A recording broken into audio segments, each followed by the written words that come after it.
Hare Krishna. Recording is now in progress, so watch out. Hare Krishna. Nama Om Vishnu Vadaya Krishna Vastai Bhutale Shrimati Bhakti Vedanta Swamti Namane. Namaste Saraswati Devi Gauravani Pacharine. Nivasishi Sunyavadi Pashtatara Satarine. Jai Sri Krishna Chaitanya Prabhu Nityananda. Shri Advaita Gadadhar Shiva Sari Gaura Bhaktavinda. Hare Krishna, Krishna Krishna, Hare Hare. Hare Ram, Ram Ram, Hare Hare. And the Supreme Lord, who's situated in my heart, has just told me we're starting on the 3rd chapter today. Did the Lord get it right? Did I get that message right? Yes, we are on 3rd chapter. Yeah, Karma Yoga. Okay, yeah, beginning the 3rd chapter. So yes. I'd like to adjust my screen so I can see devotees taking part, and I can see the Bhagavad Gita as well. So I'm just shifting some things around on my screen here, making some things big and smaller. Okay, let me get there to you all have your Bhagavad Gitas already, no doubt. So chapter 3. Here we go, Karma Yoga. And then let's see if there's a bit of an introduction. I can just read the introduction, which I've got here. Everyone must engage in some sort of activity in this material world. But actions can either bind one to this world or liberate one from it. By acting for the pleasure of the Supreme without selfish motives, one can be liberated from the law of karma, action and reaction, and attain transcendental knowledge of the self and the Supreme. Okay, so very interesting subject. We all have to act in this world, but how to act, in what consciousness to act, will be explained here. Okay, so Mother Lavangalatika, you have your hand up there. You can begin with text 1. Thanks. Karma Yoga, Chapter 3.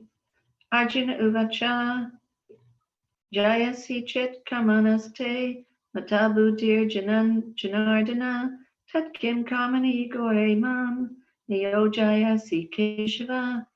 Arjuna said, "Oh Janardana, O Keshava, why do you want to engage me in this ghastly warfare if you think that intelligence is better than fruitive work?" Purport by Srila Prabhupada. The Supreme Personality of Godhead, Sri Krishna, has very elaborately described the constitution of the soul in the previous chapter, with a view to delivering his intimate friend Arjuna from the ocean of material grief. And the path of realization has been recommended, Buddha Yoga or Krishna Consciousness. Sometimes Krishna Consciousness is misunderstood to be inertia, and one with such a misunderstanding often withdraws to a secluded place to become fully Krishna conscious by chanting the holy name of Lord Krishna. But without being trained in the philosophy of Krishna consciousness, it is not advisable to chant the holy name of Krishna in a secluded place where one might acquire only cheap adoration from the innocent public. Arjuna also thought of Krishna consciousness or Buddha Yoga or intelligence in spiritual advancement of knowledge as something like retirement from active life and the practice of penance and austerity at a secluded place. In other words, he wanted to skillfully avoid the fighting by using Krishna consciousness as an excuse. But as a sincere student, he placed the matter before his master and questioned Krishna as to his best course of action. In answer, Lord Krishna elaborately explained Karma Yoga, or work in Krishna consciousness, in this 3rd chapter. Okay, thank you. I can hear my voice coming back. Hare Krishna. So any particular curiosities or questions or reflections on this?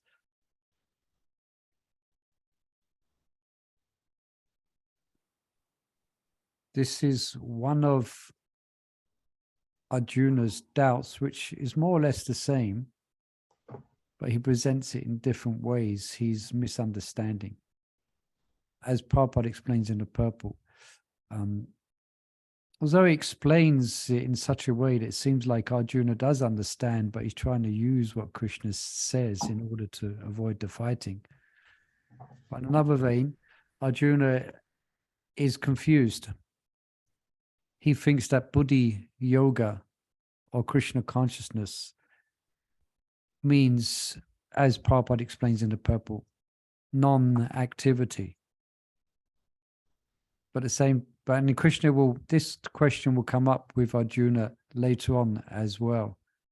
Because from Arjuna's point of view, Krishna is telling him to do two different things. In other words, to become Krishna conscious, or to become like a yogi as such, not a yogi in a full sense of the term, but when he's speaking about detachment from the world, he's speaking about being steady in happiness and distress.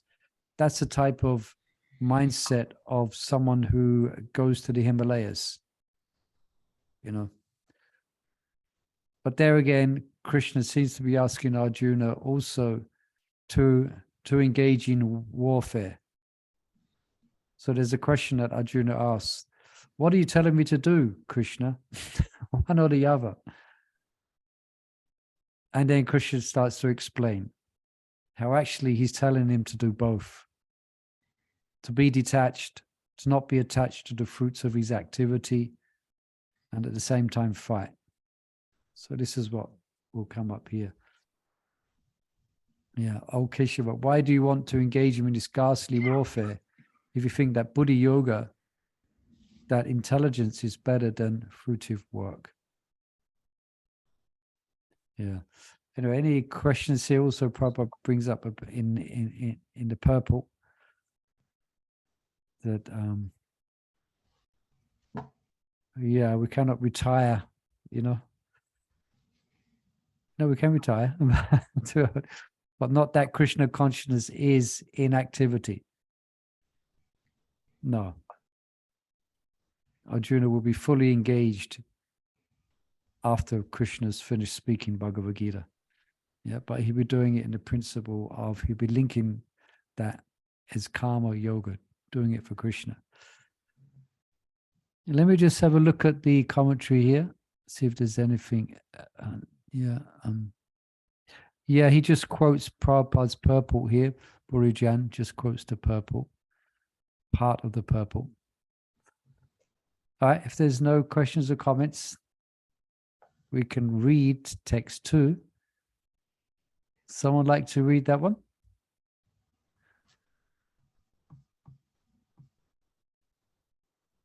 Anyone out there? I can read if you read the verse, Sanskrit. Okay. We have to share. That's what I want. Yamvashaneva vakyena buddhimohaya shiva me tadekam vada nishchitya yenushayo yam apnuyam. Okay, translation. My intelligence is bewildered by your equivocal instruction. Therefore, please tell me decisively, which will be more beneficial for me. In the previous chapter, as a prelude to the Bhagavad Gita, many different paths were explained, such as Sankhya Yoga, Buddhi Yoga, controlling of the senses by intelligence, work without fruitive desires, and the position of a neophyte. This was all presented unsystematically. A more organized outline of the path would be necessary for actions and understanding. Arjuna therefore wanted to clear up these apparently confusing matters so that any common man could accept them without misinterpretation. Although Krishna had no intention of confusing Arjuna by any jugglery of words, Arjuna could not follow the process of Krishna consciousness, either by inertia or by active service. In other words, by his questions, he is clearly clearing the path of Krishna consciousness for all students who sincerely want to understand the mystery of Bhagavad Gita. Okay, thank you. So just highlighting what we was just explaining. He is bewildered now. And interesting in the purple how, the second chapter, unsystematically, it's the summary of the whole Bhagavad Gita. So different types of yoga have been explained by Krishna. So it can come across as being unsystematic. It's amazing how many times I've read Bhagavad Gita, but I'm just as if this is just like first time I'm noticing this. So therefore now Krishna is going to give a more, as it described, a more organized outline of how he should act. Yeah, with more organized outline of how to act and the correct understanding to actually have.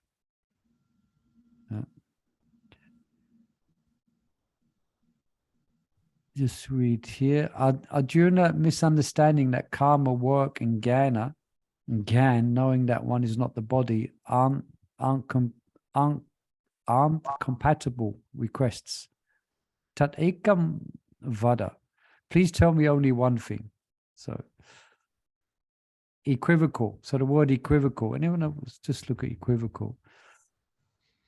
So equivocal means, anyone know what equivocal? Someone could look up Definitive. definitive. Yeah. No, it would be the opposite of that. Did you look in a dictionary? Unequivocal means definitive. Unequivocal. But equivocal means it's not well defined. Yeah, it's not. Not well defined. I can hear my voice coming back again. Oh. Right. Any questions about this? We clear where we're going so far with this third chapter. It's very important for, it's very important for us. Bhagavad Gita is spoken for Arjuna, but spoken for us as well. How to act in this world. Yeah. Yes, Prue, I was thinking it is very confusing for us because although Krishna is with us, in the Bhagavad Gita, but sometimes it might be confusing to know what to do. Like, say for instance, like some devotees, they may go and stay in Mayapur or Vrindavan for a long time, or just go and live there and find some service there or something. And it seems like they've retired. Mm-hmm.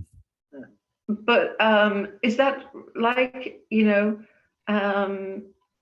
it, how do we know what Krishna wants us to do? I mean, how do we know we're doing the right thing if we have like a choice, like we'll stay here or stay in Vrindavan? Vrindavan seems like a better choice, but I mean, how is there? Yeah, well, how do we know what Krishna wants? I mean, obviously here he's giving Arjuna instructions, but somehow we cannot, tune into his instructions so well. So yeah, do we know? that's why it sounds strange speaking to myself. That's why there's the easy answer is the spiritual master, because we can choose the wrong thing to do for the wrong motive and the wrong reason. So that's why it's good to be directed by either the Diksha or the Shiksha Guru to be sure that we're doing the right thing. Because different strokes for different folks. For some people, it might be advantageous for them to, at that particular stage in life, to be in the Holy Dham. But for others, that might not be so advantageous for them. So really, different strokes for different folks, but exactly what to do, that should take revealing our mind to the spiritual master and taking his direction. That's kind of a simple answer we could give for that, but what you're bringing up is a very significant point.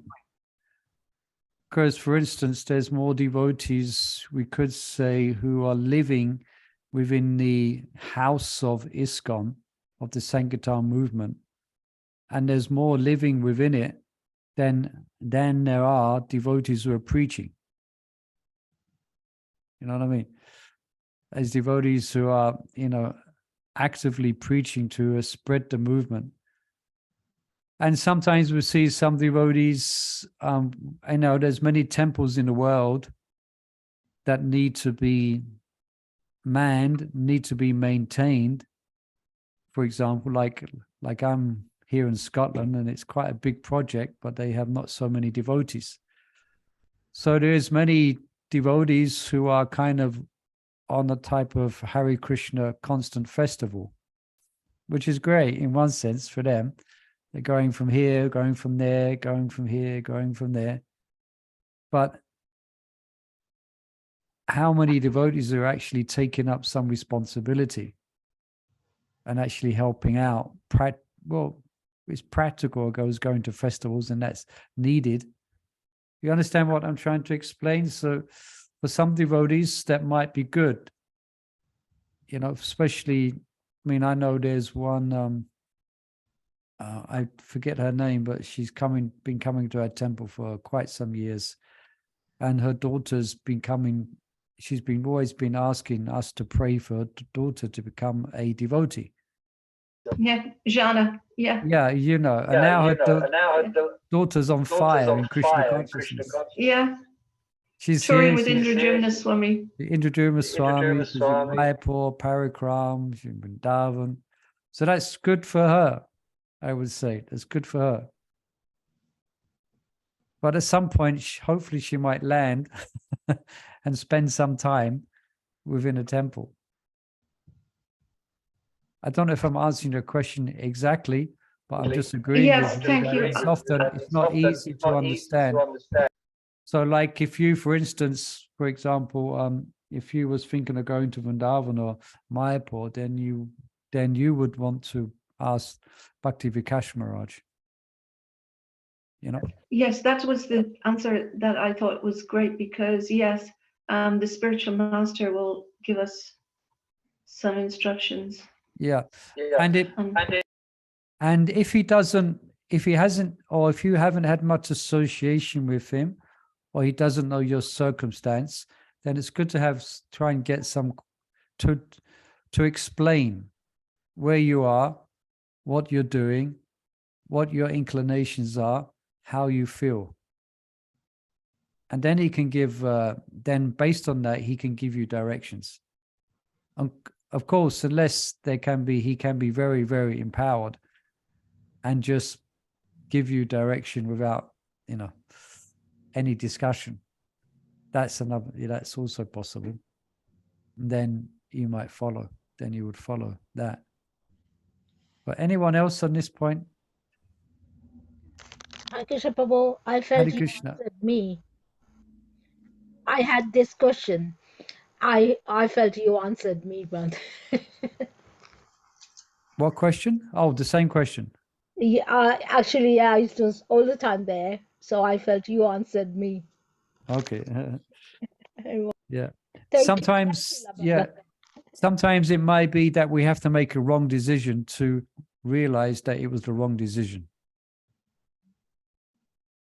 Sometimes we may make the wrong decision and then we move in that direction and we realize, oh, actually, this is not quite the correct decision. This is not the right space. This is not the right place. It's not the right situation for me. So sometimes it's like that as well. Yes. I was just listening to Surti Kirti's class, and he was explaining about we all come the Vrindavan to give up our body. We all are coming here to give up our body. And Yeah. he was explaining, which was really good, saying that we are ready to be here, and then Prabhupada will take. And if in case we being naughty, we'll come back again to Vrindavan, have an animal, and then we'll go back again, because obviously this is how it is. The Vrindavan is our target. That we all are actually coming back here, to obviously to it's time for us to give up our body whenever we're leaving our body. And I just thought that was really good class, which he was explaining how, you know. Who was that? Who was explaining that? Surti Kirti, Prabhupada's, Shruti yeah, Kirti. Okay. yeah. He was Yeah, just now. Yeah. So if I've understood you, what you picked up from that lecture Mm-hmm. was that if we have notice and we're in a, or if we have notice, or if we're elderly, then we should go to Vrindavan, but That's not right. before. Yeah. No, you know, we can recharge our batteries and go back Okay. again. Okay. With you. But Yeah. Go to when we Vrindavan think for that, yeah, inspiration. and as depend, everybody can't live in Vrindavan, Yeah. you Everyone know. can't live But there. he said it's tough living in Vrindavan because obviously the tests are so hard, but we have to persevere. But this is, you know, we recharge up, go back again. But giving our body is the right thing to come here. You know, that's what we all are doing. So I suppose he must be talking to Prabhupada's disciple. You know, he's saying that that's what we all are doing now. Yeah. And I did send this to Chandravali, this class just now. It's really excellent, beautiful. Okay. Yeah. but Okay. I kind of know a little bit about him because he also early days, I mean, he's married a couple of times and then his Yes. wives wanted him to go to Vrindavan and it just wasn't suiting him. He was going, but he wasn't staying. But now he's got kind of, in a way, ultimatum with this wife. So he's kind of staying there. That's And right. Yeah. this is his realization. Yes, that Yeah. this is Mm. where he should be. But he's got the right association in the temple president there. Is like they're really good friends, and you know the wife is really well into doing services there. You know, so the situation is good. So it's comfortable for him. But say if we go and say, right, you know, I'm going to go to Vrindavan and right, ready, give my life up. But you're not in that consciousness. You know, you're not comfortable there because you don't know so many people. You don't have services. I think it'd be really tough. From my realization, you have to be somewhere where you can really concentrate on your Krishna conscious. Like, you know, you can remember Krishna, but if you're going to be somewhere where you're going to, oh, this is not right, I haven't got anywhere to go, I've got, you know, your consciousness is not right, you know. Yeah. I know, Very. that's what I felt going backwards, forwards. This is what I feel. Yeah. Srila Prabhupada established Vrindavan and Mayapur for different purposes. One of Yeah. the purposes was so the devotees who are living in the West, who are living outside of the Dhams, then they could go there for inspiration to continue the mission or to continue Krishna consciousness where they are. Because Prabhupada also established many temples throughout the world, and there's many deities throughout the world. So that's also glorious as well. Serving in different places throughout the world, serving different deities throughout the world. Yeah. That is also glorious in of itself.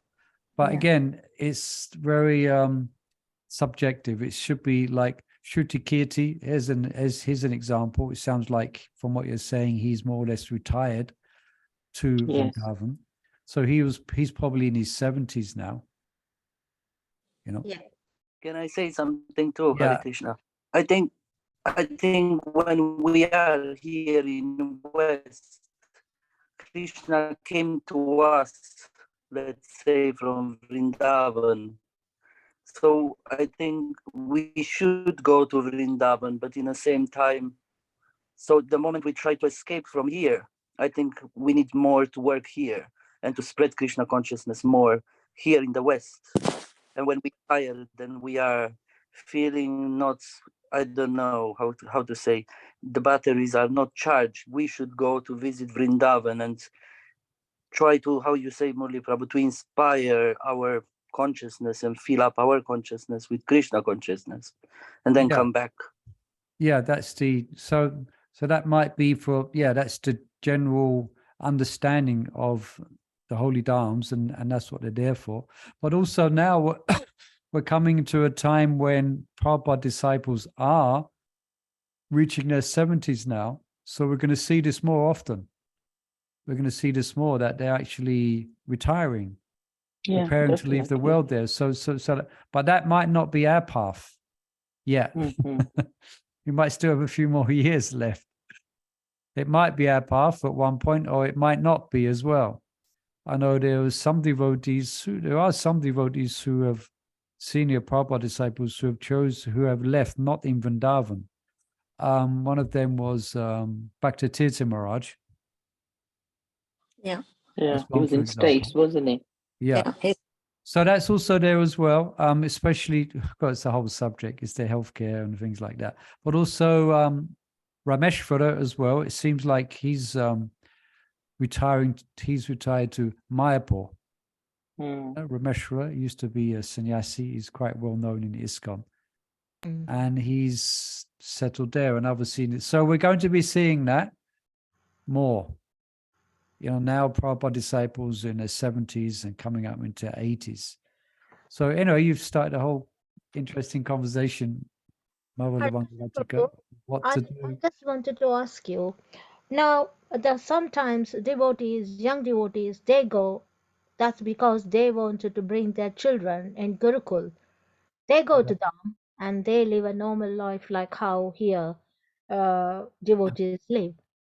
So Yeah, that's another situation as well. And that's yeah, not such a bad thing.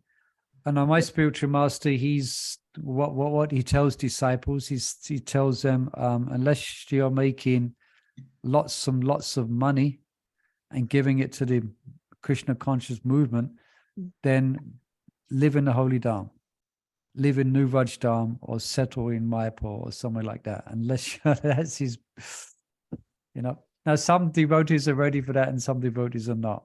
But that's also, I see when I was in Mayapur, so many, as we know, Tota Gopinath is there. And I went to his house, had Prashadam there, and him and his wife and children. And so that might be that's also an option for some, but not for all, because the mission has to go on. We have to preach Krsna consciousness. Yeah, yes. Prabhu, is it not said in a nectar of instruction that wherever the Sankirtan movement is going, that's the Holy Dham? Yeah, that's also there as well. Like the temples themselves are the Holy Dham. So by staying wherever you are, if you are doing the preaching thing, which is because that's the whole purpose of this movement. Yeah. Then in Vrindavan or Mayapur or anywhere, as long as you are involved in that kind of situation, preaching. Yeah. So I think what we can summarize from this is that there is many varieties of devotees who need many varieties of situations according to their stage in life. So, but Lavangalatika's question is interesting, how we should understand what is good for us in our present Krsna consciousness, what's going to suit us. So I'm just saying, better than make a decision on our own. It's good if, and that's why we have guides. That's why we have spiritual master, so that they can help us to make the right decision. Just like Arjuna, he is confused, and he doesn't know. He doesn't know whether to go to Mayapur or to live in London. No, he doesn't know whether to fight. What is Krishna telling him? So therefore, he's asking Krishna, and Krishna's going to direct him very specifically that he has a mission to fulfill. So that's for Arjuna. Anyway, any other questions about this, or we can read another verse? All right.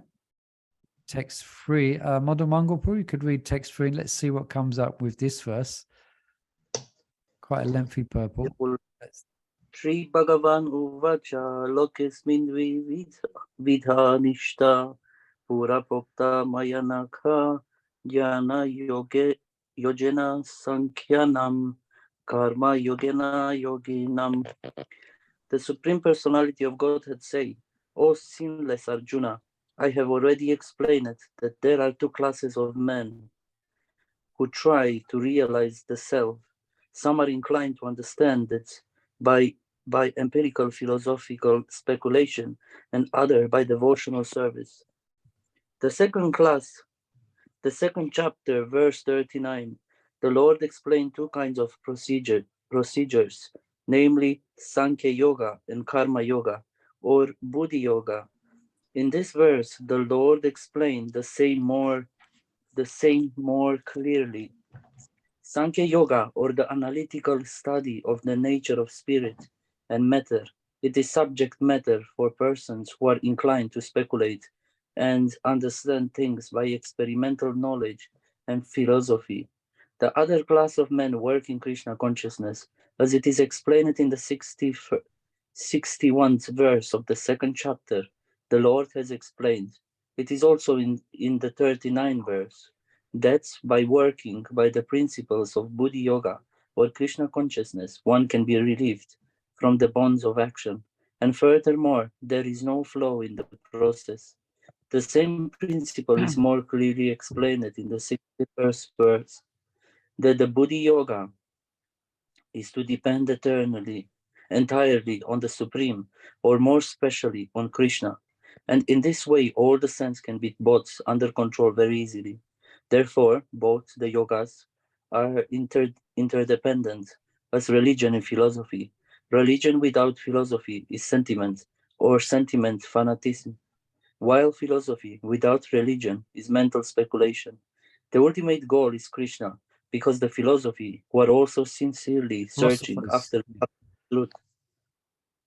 The ultimate goal is Krishna, because the philosophers who are also sincerely searching after the absolute truth come in the end to Krishna consciousness. This is also stated in Bhagavad Gita.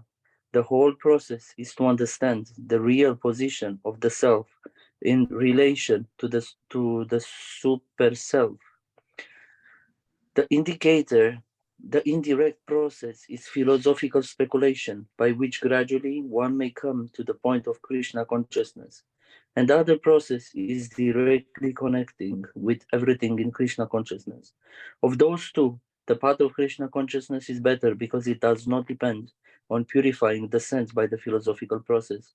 Krishna consciousness it is itself the purifying process, and by the direct method of devotional service, it is simultaneously easy and sublime. Okay, thank you. Now there's a little commentary here. Let's just read this. This is from Vishnu Chakravarti Thakur. He explains that the word nishta, faith or platform, is significant. Karma and Jnana are two platforms or stages on the path to transcendental consciousness. The karma stage is the platform on which work is recommended, and the Jnana stage is the platform on which one is sufficiently purified and detached to renounce work. They are not separate processes, but two rungs, one above the other on the yoga ladder, depending on one's nishta, his position, faith, or purity of heart. One is recommended to act either on the platform of karma or Jnana. Arjuna has misunderstood this point and is thinking that Jnana and karma are two processes leading to different directions. Krishna will now explain that premature renunciation of work accepted before one is sufficiently purified and detached, will bring neither purification nor liberation. Okay, so this is a wonderful purport by Srila Prabhupada. Any particular questions here? A little bit technical.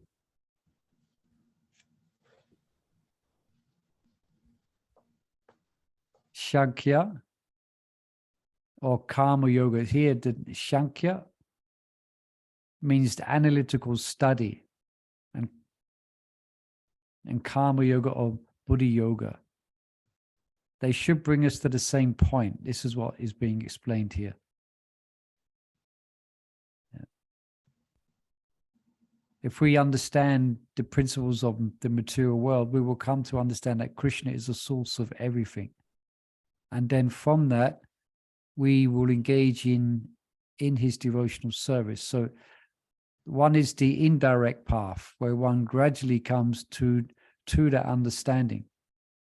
But we're recommended here by Prabhupada We've been recommended, and this is what Krishna is recommended to Arjuna, to come to the direct path.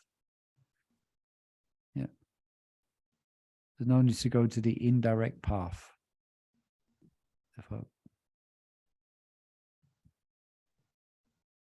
Yeah, and this comes up as... path, right? Sorry? It's a longer path going from Sankhya to coming back to Buddhi Yoga. Yeah, because there was... Yeah.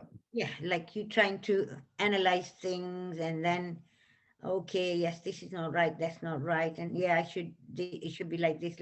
You kind of always analyzing things.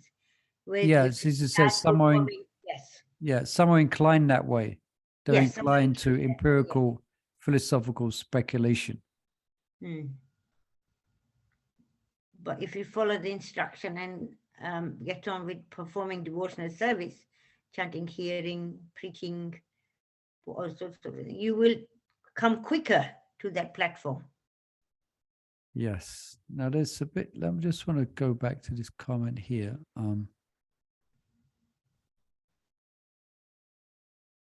Yeah, so it's mentioned here, depending on one's position, faith or purity of heart. So it brings up another subject here. If one, for example, prematurely takes to the path of renunciation of activity and instead engages in meditation or etc., then because they're not ready for that, that will cause them problems, that will cause difficulties. They will become restless. So in one sense, Arjuna is not ready for that. And Krishna doesn't want him to do that. So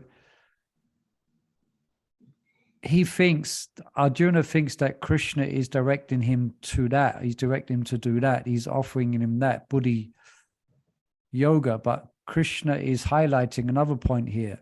No, you're not ready for that, Arjuna.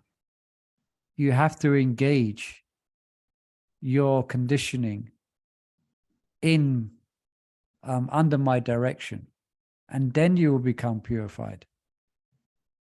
I think there's a commentary that a commentary on this I remember from what's this, the devotee who was did this commentary, he did these tapes, what's his name? He was based in London for quite some time. Prabhupada disciple, he took sannyas, was married to Mother Arjuna. Purnachandra Swami, Purnachandra Maharaj, yeah. He gave this wonderful Gita Amrita, these tapes, and it's described that some of the Acharyas comment that Arjuna is requesting or preferring to go and become a renunciate. But then Krishna says, if you try and become a renunciate, then because of your nature, you will just start fighting in the ashram. Because it's your nature. You're a Kshatriya. You need to rule. You need to conquer. So if you try and artificially adopt that, it will be artificial for you to adopt that type of life. And that's why it brings up to that discussion we just had on the last verse. If some of us are thinking we can go to Mayapur or Vrindavan and become like sadhus there, we might not be at that level of purification where we can do that, where we can sit down, or we can be there. It might not be appropriate for us. So, and in the same way, so in a simple word, Prabhu, can I say this? Yes. We say Krishna is encouraging Arjuna to do karma yoga here. Well, ultimately, he's encouraging to do bhakti. Yeah, but for the time being, you do your duty, karma yoga. Yeah, you do it once. Yeah, you do your duty, but it's not. Eventually, Krishna's going to bring Arjuna to the point of hoitaki. He's going to bring to point of unmotivated devotional service. Yeah. So he's going to bring him to this point. Hmm. So, but here he's explaining about the principle. Yeah. He's explaining about the principle of engaging one's conditioned nature in the service of the Lord. Like Arjuna is a Kshatriya. But actually, he's going to bring him to the higher principles of bhakti, especially in the 18th chapter, Savadhamam Prechajya. Just to act and be completely dependent upon Krishna for the results. So we are talking about dovetailing is also coming under this, isn't it? Yes, yes, that word came up today here in Scotland in the class. Yeah, dovetailing. Yeah. Yeah. So we have abilities, so we engage that in Krishna's service. And from that, we will get purified. Okay. Thank you. Yeah, and then the next verse explains it quite graphically. Here. And next verse, yeah. Yeah, the next few verses describe about, what's the time we go? Yeah, perhaps we'll get there. It kind of highlights the point of someone who's tries not to act, but they're forced to act because of the qualities they have acquired due to their conditioned nature. Anyway, we're going to come to that. Yeah. So unless there's any more questions here, there's a couple of hands up there. Mother Gaia, you like to read? Is that a reading hand or a question hand? I think it's a reading hand. I can read. Which is it? 3.4. Yeah, 3-4. Okay, 1 second. 3.4. Na karma nam anaramba naishkarmyam purushoshnuti nacha sanyasana deva siddhim samadhi gacchati. Translation. Not by merely abstaining from work can one achieve freedom from reaction, nor by renunciation alone can one attain perfection. Purport. The renounced order of life can be accepted when one has been purified by the discharge of the prescribed form of duties, which are laid down just to purify the hearts of materialistic men. Without purification, one cannot attain success by abruptly adopting the fourth order of life, sannyasa. According to the empirical philosophers, simply by adopting sannyasa or retiring from fruitive activities, one at once becomes as good as Narayana. But Lord Krishna does not approve this principle. Without purification of heart, sannyasa is simply a disturbance to the social order. On the other hand, if someone takes to the transcendental service of the Lord, even without discharging his prescribed duties, whatever he may be able to advance in the cause is accepted by the Lord, Buddhi Yoga. Swalpamapyasya dharmasya trayate mahato bhayat. Even a slight performance of such a principle enables one to overcome great difficulties. Yeah, okay, thank you. So here's that point again being explained by Krishna. Yeah, not by abstaining from activity can one become free of reaction, or also on the other side, by adopting a life of renunciation, well, that doesn't not necessarily lead to perfection. One cannot attain perfection. So how to act? Prabhu, Point Krishna's, is that you have to act. Yes, Mother Sharada, I thought. yeah, later on Krishna will say that no one can stay without doing anything, because every time our nature is like that, we have to work, even though we cannot stop the blinking of eye. So And that's the next verse. That's the next verse. And, Yeah. and Krishna says this same verse twice, more or less. Yeah, Next verse is everyone is forced to act helplessly yeah, according to the qualities acquired from the free modes of material nature. yeah. Yeah, I also remember Prabhupada saying that when you have the elevator available, why you take the staircase to reach to the top of the ladder. yeah, that's another good example that Prabhupada gives. So, Yeah. And thirdly, if we remember, the similar questions were asked by Chaitanya Mahaprabhu, and Ramananda Raya was explaining them in CC, and they came to the final conclusion that this is the Bhakti Yoga, which is what we need to purify ourselves and to take to this process. The topmost is the Bhakti Yoga. Yeah, in Ramananda Samvad, different. Yeah, that's you mean that's where Lord Chaitanya Mahaprabhu was encouraging. Yeah. Yeah, Rama- Ramananda Roy to speak Yeah. on deeper principles. Yeah. And eventually they spoke about Krishna's relationship with Radha, etc. So devotional service. Yeah. Yeah, thank you for that. Yeah. You know, I was thinking of this sentence. Without purification, one cannot attain success by abruptly adopting sannyas. So I was just thinking, without us being purified, we cannot just say, okay, let's pack our bags and go and live in Vrindavan. You know, we Yes, yes, we do know that. Yeah. to get to that stage that, okay, Yeah, you have to cook a few more Raj Bogas before you can do that. Very true. but you can indeed. come to a point that, okay, I'm fine, I'm going to go to Vrindavan and just stay there, you know, just read and chant and hear and whatever, you know. We go So to can I join you then? the mind, you know, to take the mind to Vrindavan, we have to get it sorted out first here. Yeah, but the thing is that Murli Prabhu, what you can do is all of us, all of these Vaishnavas want to do something about our life, you know, when we do leave our body. So please help us to go in that I'm gonna path leave. of Vrindavan. I'll be there as well. Leave. You know, we are so desperate. We need this going back to Godhead. Well, also, it may be for some that you may be more Krishna conscious, leaving the world where you are. That may be there as well. If there's Vaishnavas there and there's a chanting of the holy name, then that's glorious. And we may not, for one reason or another, we may not have it may not be possible for us to go to Vrindavan at the last stages of life. So what does that mean? This is what I think as well sometimes. Yeah, So it's that not means we're possible. doomed. That means we have no. You know, it may be.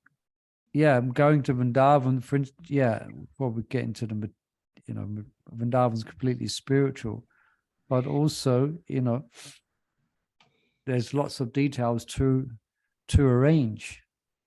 Anyway, who's to know when we're going to leave this world? It might be sudden. So better we get Krishna conscious, whether we're in Vrindavan or you know, Vrindavan, or we're in South London somewhere.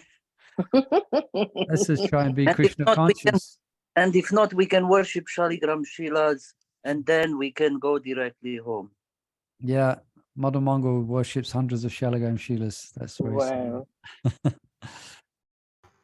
I think Yeah. then the best thing is for us, Murli Prabhu, when we do the Zoom, we say we are leaving our body. So we'll just chant and then we try to help the devotee. Yeah, leave on Zoom. We can all zoom in. Yeah. Felix is leaving our body. Everyone zoom in. Very well. All right, I think I want to try and squeeze in the next verse as well. Sita Vallabhi, you like to read? I see your hand up there, if I got the name correct. Yeah. Text, we're on text now 5. Can you hear?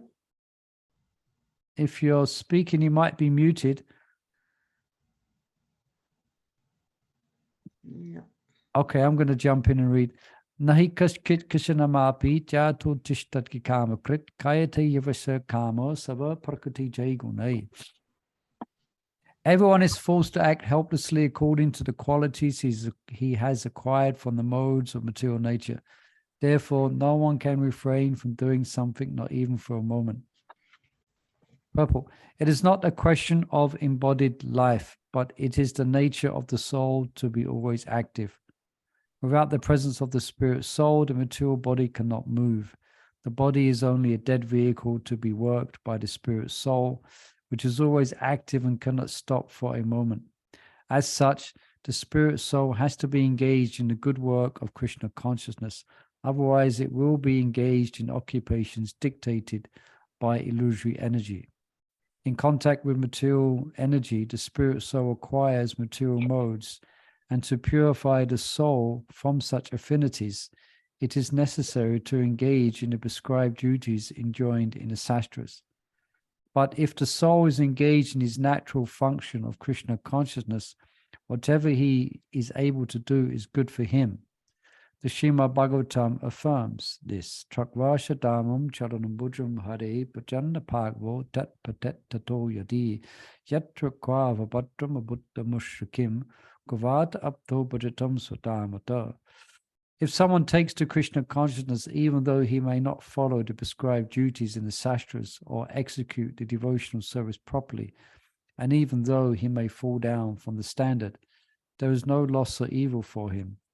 But if he carries out all the injunctions for purification in the Shastras, what does it avail him if he is not Krishna conscious? Unquote. So the purificatory process is necessary for reaching this point of Krishna consciousness. Therefore, sannyas or any purificatory process is to help to reach the ultimate goal of becoming Krishna conscious, without which everything is considered a failure. Yeah. So Arjuna is thinking of taking some type of sannyas, of some type of renunciation. And he's confused because Krishna seems to speak about the principles of renunciation. But at the same time, he's asking Arjuna to engage in warfare.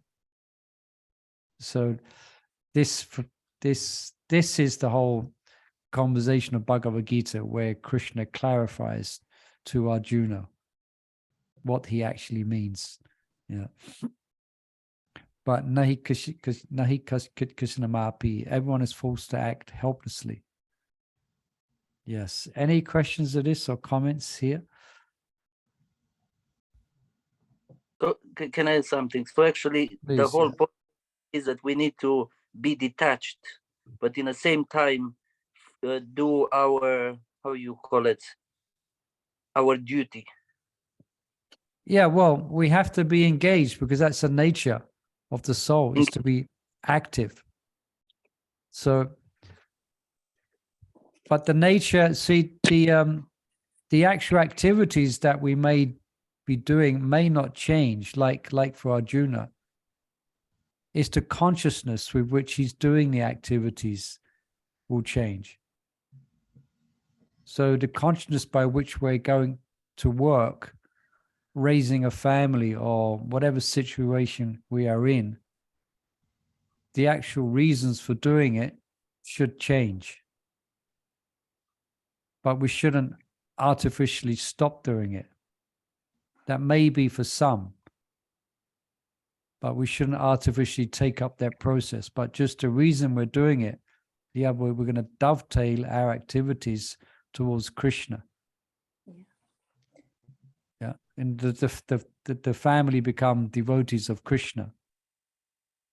Yeah, so we bring the family up in that spirit, and we work. And if we're working, and the fruits of that work, we're using that to engage in Krishna's service. And that's better than artificially living a so-called renounced life. And we may not be ready for it. Because also we see different devotees, again, going back to the discussion of devotees going to Mayapur. Also, we see that of all the devotees who go to Mayapur, for example, they're not all engaged in bhajan. They're busy, just as busy, and lead just as hectic life as they would if they stayed in the West. You know, they're very busy because they're not ready to do bhajan, but they're in Mayapur. So just because someone goes to Mayapur, it doesn't mean that they're going for a life necessarily of bhajan. Can I say something? Yeah, just on this point, like for instance, Tota Gopinath and his wife Yasoda, you know, they got 3 kids and they're maxed out. They're busy doing so much activity, running here, running there, picking up the kids from school, going here, you know. So just keep that in mind as well. Just because someone goes to the Holy Dham, it doesn't mean they're going for a life of renunciation. For some, it might mean that, but young devotees who go to Mayapur, then they're going to be just as engaged as they were in the West. Yes, Model Mongol. Sorry, I cut you off there. Just one quick thing about Tota Gopinath. You know, he's working for an English firm here. Yeah. So life is, he goes to bed and she's out running around with the kids. And then he's working at night. Well, so when I met her, she's to run around with the 3 kids because he's working. They can't go to the programs together. He's working. So, you know. Yeah. So it's a good point we're bringing up here, because I think when in a discussion sometime before, all devotees who go to Mayapur, they're going to do bhajan and sit down and chant 64 rounds. It ain't like that. I was saying they went to Mayapur. Most of the young, they go for their children's sake. They want children to get Krishna consciousness. Krishna consciousness. And Yeah, it's that's good. right, And it's Gita good. Mata. Yeah. Yeah, and it's good. And I mean, like, I guess I took Prashad at Tota Gopinath's. It's very nice to meet his children and his daughter. One of his, I think his daughter, she's being schooled at home. She's doing homeschooling. And amazing that ever since she's been young, she's been attracted to reading Venu Gita. You know, and she reads other books of Krishna's pastimes. And I was asking her about it, and she has a natural attraction. She loves reading about Krishna. Very wonderful to see such Krishna conscious children. And they look so effulgent, don't they? All 3 of them. Yeah. So bright and. So that's something, you know, most of you, I think, have done all of the children part, but some of you may have not, I think. But anyway, that's decision. That's the decision. That may be a reason for going to living in Mayapur, is to bring the children up in the Krishna conscious atmosphere, not going to retire for a life of bhajan exactly, but to bring the children up in the atmosphere of Krishna consciousness. So that may be a very good thing to do. Okay, every parent has to make their decisions of what to do. It's not. Yeah. Any other points on this? It's hit 7 o'clock, so perhaps we'll pause there. And next week's, tomorrow, isn't it? Yeah. Yeah, it speaks about this word, mitacharya, someone who I just give a little preview, one who restrains the senses of action, but whose mind dwells upon sense objects, certainly deludes himself and is called a pretender. So this is what happens if someone artificially takes up the path of renunciation before they're purified. Yeah, they become mitacharya, cheaters. All right. So let's get into that tomorrow. So thank you everyone for joining us. Hare Krishna. We had how many devotees with us today? 10, 11 devotees. So thank you. 15. Wow. Hare Krishna. Hare Krishna, everyone. Hare Krishna, Prabhu. Thank you. Hare Krishna. So see you tomorrow at the same time. And we His continue Grace with Holy Bhagavad Gita. Prabhu ki jai. Thank you. Jai Srila All Prabhupada devotees. ki jai. Hare Krishna. Hare Krishna. Thank you, Murli Prabhuji. Hare Krishna. you. Everyone. Hare Krishna. Hare Thank you, Krishna. Prabhu. See you tomorrow. Hare Krishna. Hare Krishna. Haribo.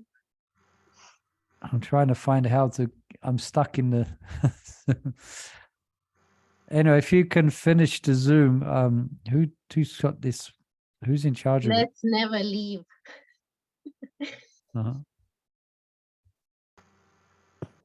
Hare Krishna, oh, got it.